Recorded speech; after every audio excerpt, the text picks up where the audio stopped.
Nobody is going to come along one day and convince you that you're enough.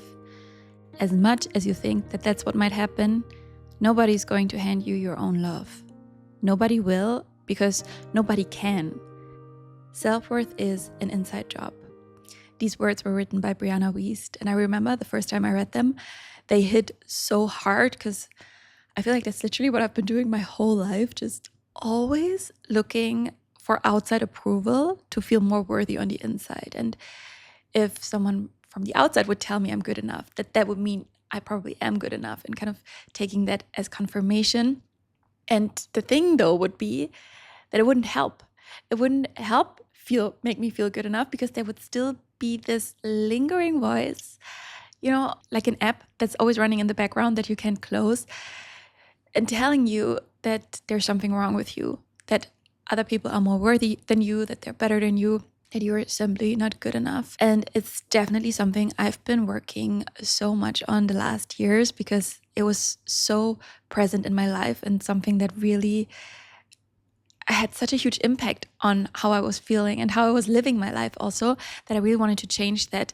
And it's definitely a journey that I'm still on. So I'm very much kind of in the midst of it. But I really want to share with you all the things that have made a huge difference for me, that have really made a change and helped me so much. And especially also, I want to dive into the neuroscience, why we feel not good enough. Like, where does that come from? How does this happen from a neurological perspective? Because once I learned that and understood that, it changed so much for me. So I really think it's so helpful and so crucial to know that. And that's what we're going to start with right away. The very first thing to understand is that our brain was not built to make us feel good about ourselves. It was built to keep us safe, for survival. And that's why it has something that neuroscientists call the negativity bias, so that it always pays more attention to negative information than positive one, because the negative one is what could be potentially life-threatening back in the day, especially, right? So that's the reason why you receive 10 compliments and then one criticism, and all you can think about is that one criticism. Or there's this one person that doesn't like you, and you forget about the 100 people that do like you. Or we keep obsessing about this one failure, this one time where something didn't work how we wanted it to, or where we did something wrong, instead of thinking about all the successes that we've had in the last week. It's this one thing that keeps replaying in our mind over and over. And it's something that all our brains do. So I think for me, that was so helpful to understand that this is happening for everyone. It's not just me. The brain was built to pay much more attention to criticism, rejection, threat, instead of safety, praise, acceptance. And so that's kind of our brain's hardware. But now the real question is, of course, where does this belief I'm not good enough come from? Why do I believe what I believe about myself? And in neuroscience, having these thoughts like, I'm not lovable, I'm too much, I'm not good enough, I need to be worthy to be accepted, they are called core beliefs. And these core beliefs are not formed by logic, but by experience, especially early experience, so childhood experience. And I'm sure you've also already heard about this so many times, about how formative our childhood years are and how much they shape us and form us, because that's just where our brain is the most malleable, and where the early impressions that we make and the things we learn about ourselves, where we fit in the world, where they're really formed and kind of deeply anchored in our brain. And this is, of course, where the self-work really comes in, that we need to do, of first of all, really uncovering, where do these thoughts stem from? What early experience have I maybe made? Or how have I been raised? What were my parents like? What was my childhood like? And what could be the reason that I feel the way I feel? And for me, one thing that I've really uncovered for myself that has definitely played such a huge role in the way that I feel about myself and the way I think about myself is definitely my whole health history that I talked in very much depth about in my very first podcast episode. So if you haven't listened to that, you can go back and hear all about it. So I don't have to go into detail with it now. But for me, growing up, being born with this health condition, I just never felt normal. I always felt like there is something wrong with me, especially, again, because these core beliefs are formed from experience. Because that was also my experience. There were so many things I couldn't do, especially as a child. And for example, one thing that I still so clearly remember, which also means that it's just been so anchored in my brain, is that I used to hate the sports classes in school, or I think it's called PE, right? Where you do all these different sports. And I hated it so much because there was always so much that I couldn't do and that I was super bad at, and that was so challenging for me. And also, we used to do this one thing, which was just so, I actually think it's horrible also to do that with children, where we had to build teams to play this ball game. And the teams were built by two children would kind of pick one after the other who they want to have on their team. And then, of course, that means that there's always someone who is left last. And that was so often me. And that's just something that stays with you, right? That you're just the one who never gets picked because nobody wants to have you on your team because you're not good. And really thinking about this and reflecting on it, it just also made it so obvious to me, right? Like, of course, that's why I maybe not feel good about myself, and especially also with my body, why I'm so critical about my body and I feel so ashamed of it. Like, for the longest time in my life, I was so ashamed about myself. And I do think that that's also kind of what really made me be even more obsessed with, for example, the yoga practice and then the flexibility practice, finding a way of working on my body and then being able to actually do something and seeing how it improves and so on, and just kind of trying so desperately to prove to myself that I am capable and that I am worthy, and making my worth so dependent on that because I had learned that I'm unworthy because of it.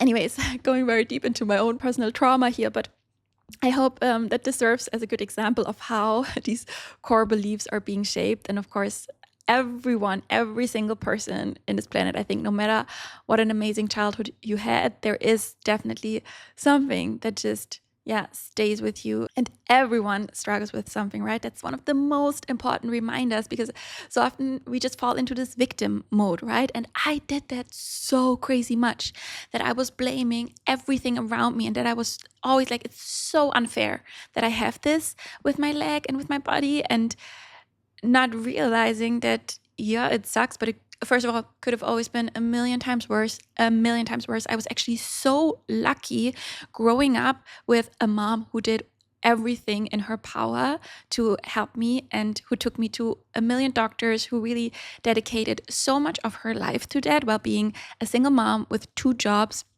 She's really my hero. She did everything she could.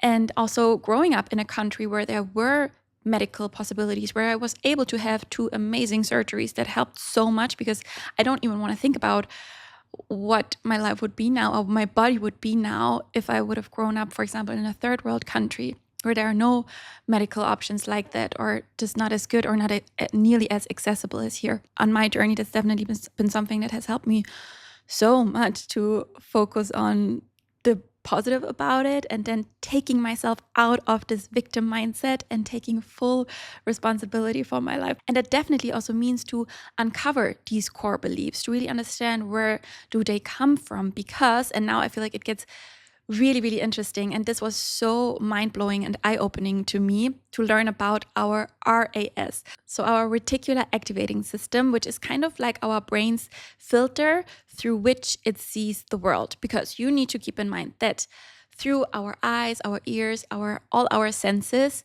we are being exposed to, I think, 11 billion bits of information per second. Per second, that's crazy. Our conscious mind can only process roughly 50 bits per second. So from these 11 billion that we're exposed to every single second, we're only processing 50 bits. Obviously, that means that our brain is filtering like crazy, or this reticular activating system is filtering out insanely much, right? It's like, I think, less than 0.0001% that we're actually taking in.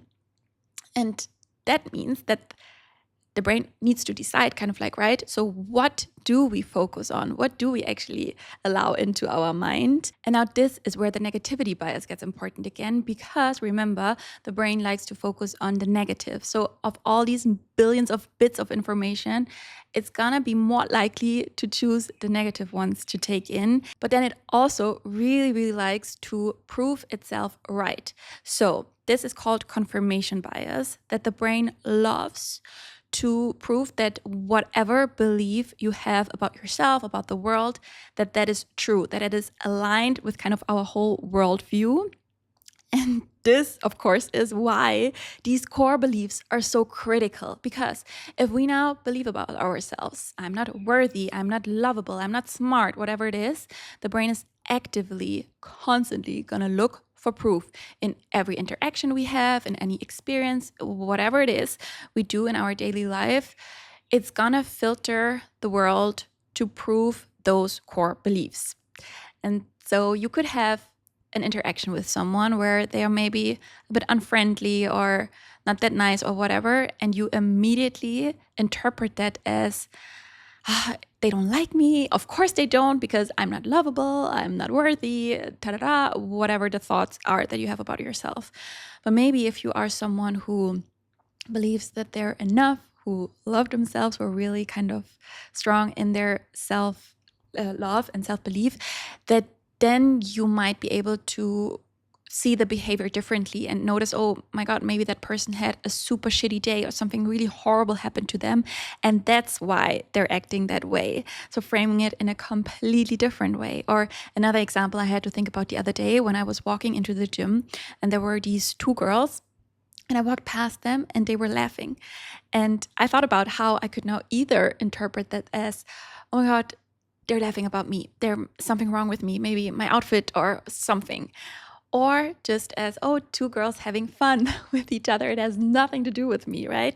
It's so interesting how we see the world. So, first of all, so differently. Like everyone sees things so differently and situations and all of it, because it comes so much back to what we believe to be true and what, just in general, the perceptions that we have.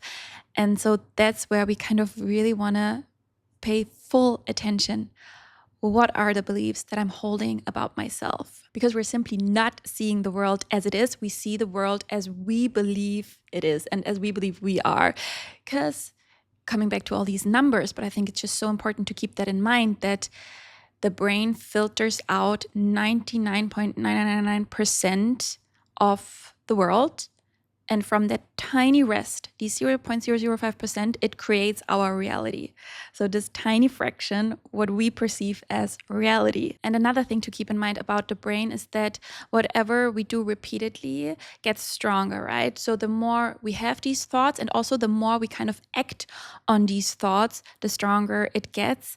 Like, for example, if you have this thought of I'm not good enough, you might then behave in a way like hiding yourself or playing yourself small, or of course people pleasing or withdrawing or shrinking, or any of these kind of coping mechanisms to align with that feeling and to kind of act accordingly. And then the more we do it, the stronger also these behaviors get. So it's really also about breaking through all of these patterns and through these beliefs. And that brings me, of course, now to the big question of how do we do this?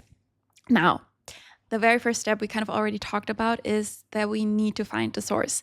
And that's really where the internal work just needs to take place. And that can be super uncomfortable also, and also really challenging, and kind of really, uncovering what lies underneath it, right? And what causes different beliefs we have about ourselves. And I actually also recently started seeing a therapist. I had my third session just 2 days ago, and have to say it's so far helping so much. Actually, we've been covering a lot of different topics, so not just that topic, but it's definitely a big part of it, because I still want to so much also keep working on it. But I also know, of course, therapy is such a kind of luxury thing to do, because it is so expensive if you have to pay it yourself. And another huge alternative, and something that I've been also doing a lot in the past, and it has helped me so much for sure, is journaling. So writing about like kind of giving yourself specific prompts and then writing about it. A few questions are, for example, when was the first time I felt this way? Where was I? Who was there? What happened?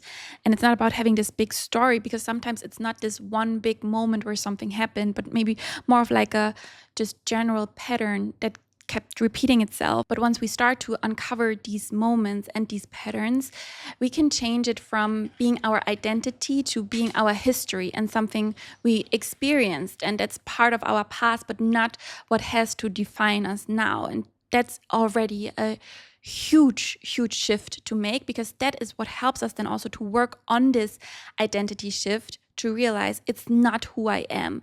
It's not. It's what happened to me. And it's also up to me now to make something out of it, and also working on turning it into something powerful and something positive. That's something I've been working on a lot.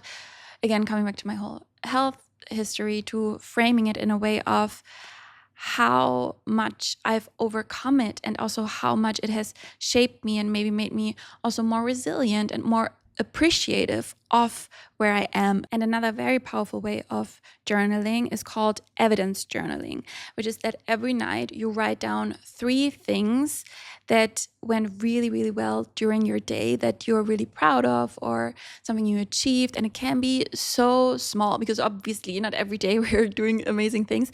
So if you, for example, have the strong belief, I'm not smart enough, picking out the things during your day that prove that you are in fact smart enough. Maybe you figured something out super quickly, or maybe someone asked you for advice, or just these really tiny ways that prove that of course you're smart enough, and writing these down, because that helps us to reframe these core beliefs. And this works because we're not fighting our RAS, but we're kind of retraining it. And research shows that 6 to 8 weeks of consistent practice show that our filter, how we perceive the world, starts to shift, so that we start noticing the positive data that our brain was previously deleting, because that's what it's all about, right? Because the evidence is there, because of course you are enough, and of course I am enough. Now the next thing that we can do is huge, because I feel like most of us don't even realize that we're doing it, and it's to stop talking about ourselves like we're the problem. Because the thing is that every single time that we say, oh, I'm so bad at this, or I'm so stupid, I can't do this, or also, oh, I look terrible today. Also, like reflecting compliments. If someone says, you look great today, and you're like, what? No, I look absolutely awful. Every single time we do this, we are actually reinforcing our core beliefs, because our brain interprets this as data and as evidence. So one more way of how we reinforce these patterns and also reinforce these neural pathways, so again, that they get stronger and stronger, because the brain doesn't really see the difference between us just saying that and us actually also believing that. So it's kind of like an instruction to our brain when we say that. And what's additionally happening is that the people that we say these things about ourselves to are unconsciously also going to change their perception about us, depending on kind of how we present ourselves. So that's also kind of really important to keep in mind. And the research on this is also really fascinating, because self-deprecating language activates the same neural circuits as receiving external criticism. So our brain processes our own words about ourselves the same way it would process someone else saying those words to us. We are literally bullying ourselves out loud in front of an audience, and our nervous system is taking the hit. So yeah, we definitely want to pay attention to that. And the first step always is, of course, noticing it. So in any social interaction you have, becoming so much more mindful and aware about the way that you do talk about yourself. And it's so interesting that once you start putting your attention there, to really notice how shitty we sometimes talk about ourselves, and how much we talk ourselves down in just this really self-deprecating way. And I think, unfortunately, especially for women, of course, it is also something kind of normal to do. Or yeah, just the problem is that it can so quickly be interpreted as being arrogant or full of yourself when you talk kind of too positive about yourself, right? Which is so annoying. And you know what I think is so crazy? That in Denmark, they even have this law, like it's not an official law, but like a social law, that you are not allowed to kind of put yourself above other people, which that's great, right? But I feel like it sometimes goes a bit too far, that you're kind of not allowed to praise yourself too much or to be too proud of yourself publicly. Like, you really have to play yourself a little bit small. And it's a very fine line, right? Because on one hand, I think being humble is one of the best characteristics also to have, like to know that you're not better than anyone else, which I think is really like crucial as well. But it can also then, of course, swing the exact opposite way, that it goes too far, that you feel like you're worse than other people. And yeah, finding this middle balance of where you realize that everyone is just equally as worthy, and also that, of course, certain successes don't make you more worthy, right? That financial success or whatever kind of success doesn't mean that you're a more worthy person, right? And bringing us actually to the whole point of what does enough mean to you? I feel like this is a huge question to ask yourself, especially in regards to that, if you are struggling with not feeling enough, to properly ask yourself whenever you say, or whenever you feel I'm not good enough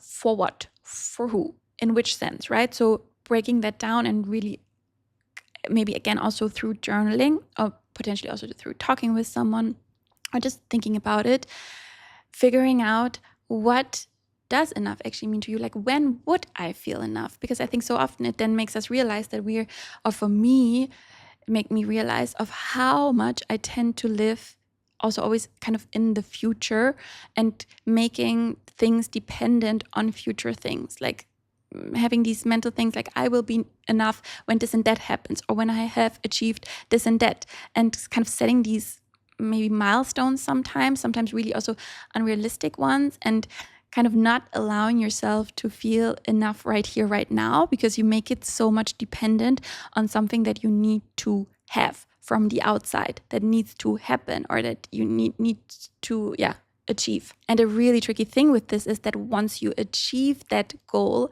you're going to realize it's not going to make you feel enough, because then of course it's the next thing that comes, and that you feel like, okay, but now I need this.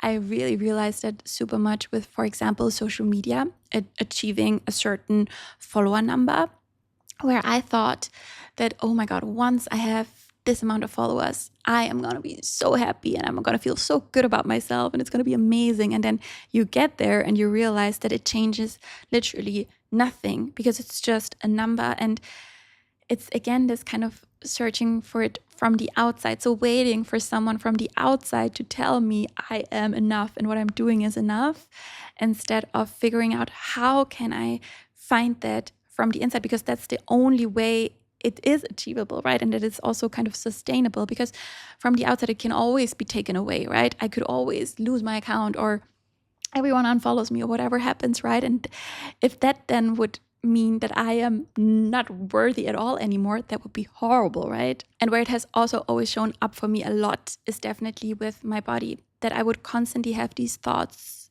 like, once I have this weight, or I have achieved this thing with my body, or worked on my legs or my arms or whatever, or have the strongest core, that then my body will be perfect. And I actually quickly want to read out to you a caption from Rianne Meyer that she wrote on Instagram. And she wrote this when she was pregnant. You know what I found out this pregnancy? My body has always been in progress in my eyes. Ever since I was young, I've looked in the mirror and thought to myself little things that make my body not finished yet, if that makes sense. Like a project that's not done yet. First it was, oh yeah, cute, but wait till I get boobs. Then it was, oh yeah, cute, but would be cuter if I gained a little bit of weight. And then I got older and it shifted to, yeah, cute, but let's get those arms a little more toned. Let's get that butt a little more tight. And now I'm pregnant and I catch myself thinking, nice, but would be cuter if my bump was a little bigger. And then I figured, I always live in the future with my own body. I'm never here.